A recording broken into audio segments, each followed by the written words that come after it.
আমরা প্রত্যেকেই অবশ্যই এমন সময় দেখেছি যখন অনেকগুলো সমস্যা একসাথে আমাদের জীবনে এসে পড়ে।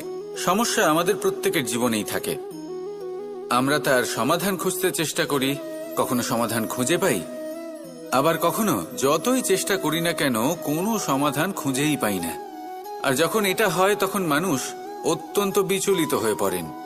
নিজের আত্মীয় স্বজন, নিজের বন্ধু বা সংসার, এদের ওপরে এই দোষ চাপিয়ে দেন যে এদের জন্যই এই সমস্যা এসেছে। এবার যদি আমি আপনাকে কোনো পরামর্শ দিই তাহলে এটাই বলবো যে দৃষ্টিভঙ্গি পাল্টে দেখুন। এই দৃষ্টিভঙ্গি দিয়ে দেখুন যে এই সংসারে যে সমস্যায় আসুক না কেন তার জন্য কেউ দোষী নয়, না আপনি না অন্য কেউ। এই পুরো খেলাটাই আপনার মানসিকতা, আপনার দৃষ্টিভঙ্গির, আপনার মনের। কিভাবে বোঝাচ্ছি। যখন আমাদের মন শক্ত থাকে তখন কঠিন থেকে কঠিনতর পরিস্থিতিও আমাদের জীবনে খুব বেশি হলে প্রতিস্পর্ধা হয়ে থেকে যায়।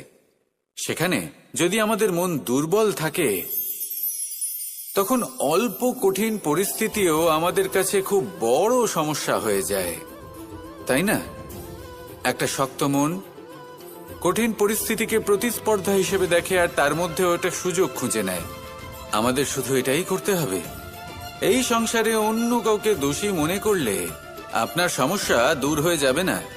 সেই জন্য এই সংসারকে দোষ দেওয়ার বদলে এই সমস্যার মূলে চলে যান, সেটাকে বুঝুন, নিজের এই মনকে শক্ত করে তুলুন।